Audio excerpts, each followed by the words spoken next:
السلام علیکم ورحمۃ اللہ وبرکاتہ، اعوذ باللہ من الشیطان الرجیم، بسم اللہ الرحمن الرحیم۔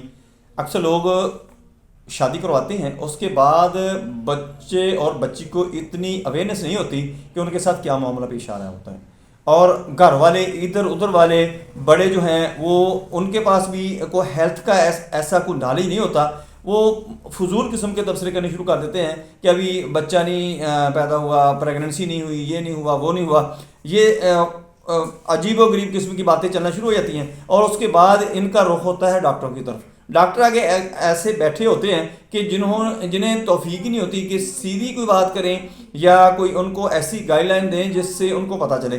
دیکھیں دوستو، بچے نہ ہونا، انفرٹیلیٹی، بانجھ پن کا جو علاج ہے، اس کے اندر بہت ساری کازز، وجوہات ہو سکتی ہیں، وہ میں آپ کو آگے جا کر بتاتا ہوں کیا کیا مسئلہ ہو سکتا ہے۔ آپ نے سب سے پہلے یہ کرنا ہے کہ میری ویڈیو کو آپ نے آگے شیئر کر دینا، تاکہ جن لوگوں تک میری ویڈیو نہیں پہنچتی ان تک پہنچنی شروع ہو جائے، اور آپ کو بھی فائدہ ہو، مجھے بھی فائدہ ہو۔ آپ نے میری ویڈیو کو اچھی طرح سننا ہے، سمجھنا ہے، دیکھنا ہے، آپ کو بہت زیادہ فائدہ ہوگا۔ میں ہوں ڈاکٹر حفص عبدالستار انجم، آپ دیکھ رہے ہیں یوٹیوب چینل۔ میرا آج کا جو موضوع ہے وہ ہے انفرٹیلیٹی ٹریٹمنٹ، بانجھ پن کا علاج، بے اولادی کا علاج۔ دوستو، جن جوڑوں کے اولاد نہیں ہوتی، پہلے تو سب سے یہ ہے کہ جو ریسرچ ہے، سائنس ہے، انالیسز ہے، وہ یہ ہے کہ 2 سال تک میاں بیوی اکٹھے ایک دوسرے کے ساتھ رہیں، اچھے ماحول میں، اچھی انوائرمنٹ میں، اور ان کے اپنے ازدواجی تعلقات جو ہیں وہ بھی ٹھیک ہوں، تو انشاءاللہ پریگننسی ہونی چاہیے۔ اگر میں بھی 2 سال کے اندر پریگننسی نہیں ہوتی، دونوں بالکل ٹھیک بھی ہیں، کوئی پرابلم نہیں ہے،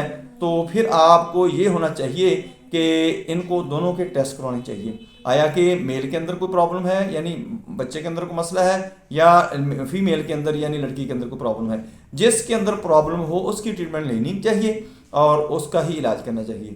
یہ اگر کمپلیکیشن میں پڑ جائیں گے، مختلف میڈیسن کھائیں گے، مختلف چیزیں کھائیں گے، تو یہ ہارمونک سسٹم ہوتا ہے جو بہت ہی آرگنائز ہوتا ہے، وہ ڈسٹرب ہونا شروع ہو جاتا ہے، جس کی وجہ سے آپ کو یہ بہت آنے والے وقت میں پرابلم آئے گی۔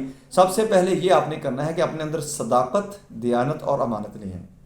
جب آپ سچے ہو جائیں گے، دیانتدار ہو جائیں گے، امانت دار ہو جائیں گے، تو پھر آپ کو انشاءاللہ کوئی دنیا کی طاقت جو ہے بے اولاد نہیں رکھ سکتی۔ مخلص ہو جائیں، اللہ سے توبہ استغفار کریں، اور اس کے ساتھ ساتھ یہ جو میں نے آپ کو میڈیسن بتانی ہے، یہ میڈیسن آپ نے کھانی ہے۔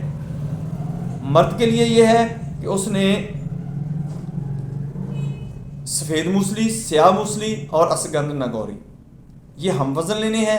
ان سے دگنے وزن کی کوزہ مصری ان کے اندر گرینڈ کر لینی ہے، اور صبح و شام اس کی 1 چمچ آپ نے وہ ہلدی، کلونجی اور دال چینی والا جو دودھ ہے وہ بنا کر آپ نے استعمال کرنی شروع کر دینی ہے۔ یہ دونوں میاں بیوی استعمال کرنا شروع کر دیں، انشاءاللہ 1 ماہ کے اندر اللہ کی مہربانی سے اللہ کی ذات آپ کو خوشی سے نواز دے گی۔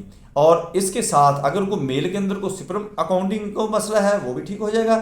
اگر عورت کے اندر کوئی تھیلیوں کا، پانی کی تھیلیوں کا یا کوئی ایسا پرابلم ہے تو وہ بھی ٹھیک ہو جائے گا۔ اگر مزید اس سے اگر کوئی پرابلم آگے ہو تو پھر آپ مزید کنسلٹ آپ کسی مقامی ڈاکٹر سے کر لیں، میرے ساتھ رابطہ کر لیں، وہ بھی ٹریٹمنٹ ہو سکتی ہے۔ یہ ٹریٹمنٹ ایبل ہے، اس کا پورا سولوشن ہے، حل ہے، آپ اس سے ڈرنے کی ضرورت نہیں ہے۔ لیکن آپ کسی معقول ریزنیبل ڈاکٹر سے مشورہ کریں، وہ آپ کو گائیڈ لائن دے گا اور آپ کو سارا بریف کرے گا، انشاءاللہ آپ کی ٹریٹمنٹ مکمل ہو جائے گی۔ آپ یہ میرا بتایا ہوا نسخہ استعمال کریں، آپ کو انشاءاللہ کہیں جانے کی ضرورت نہیں پڑے گی، آپ خود ہی انشاءاللہ اللہ کی مہربانی سے تندرست ہو جائیں گے، خوشی دیکھیں گے، اللہ کی ذات آپ کو خوشیوں سے نواز دے گی۔ میرے لیے دعا کریں، اپنے لیے دعا کریں۔ میری ویڈیو پسند آئے اس کو لائک کریں، دوستوں کی طرف میں شیئر کریں، بیل آئیکن کو پریس کریں، میرے چینل کو سبسکرائب کریں۔ اپنا خیال رکھیں، stay connected, stay happy, stay healthy. اللہ حافظ، السلام علیکم ورحمۃ اللہ۔